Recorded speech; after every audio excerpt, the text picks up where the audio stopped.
Militer Rusia dan Ukraina memperbarui informasi di garis depan. Juru bicara Kemenhan Rusia Letjen Igor Konashenkov tanggal 17 Februari melansir pasukan Rusia menetralkan pasokan bahan bakar ke tentara Kiev dengan serangan misil terkonsentrasi pada perusahaan yang menyediakan bahan bakar dan amunisi. Hingga 290 tentara Ukraina tersingkir selama serangan di arah Donetsk. 80 tentara Ukraina tersingkir di Kupiansk, Kharkov, Ukraina Timur. 35 tentara Ukraina tewas, sistem peluncur roket ganda HIMARS buatan Amerika Serikat, dan helikopter Mi-8 Ukraina hancur di Kherson.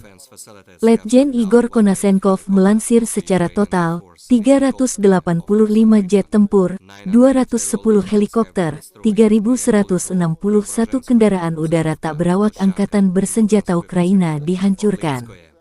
Termasuk 404 sistem rudal pertahanan udara, 7.901 tank dan kendaraan tempur lapis baja lainnya, 1.027 kendaraan tempur yang dilengkapi dengan MLRS, 4.121 meriam dan mortir artileri lapangan, serta 8.429 unit militer khusus peralatan telah dihancurkan sejak awal operasi militer khusus.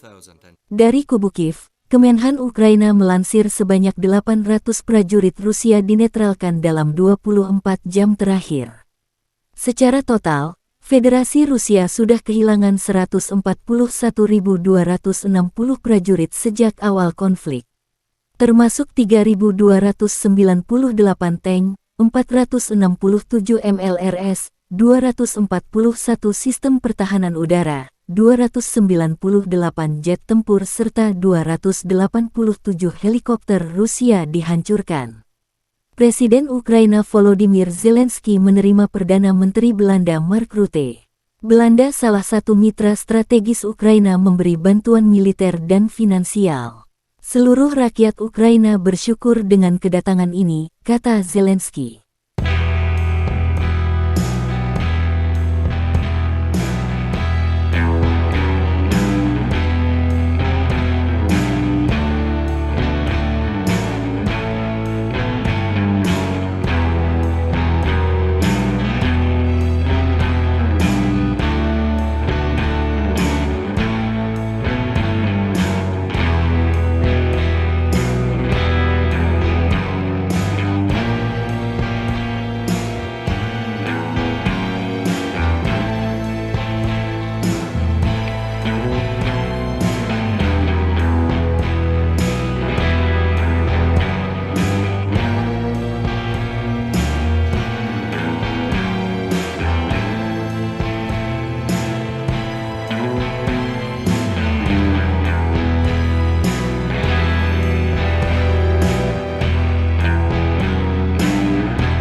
Terima kasih sudah nonton, jangan lupa like, subscribe, dan share ya!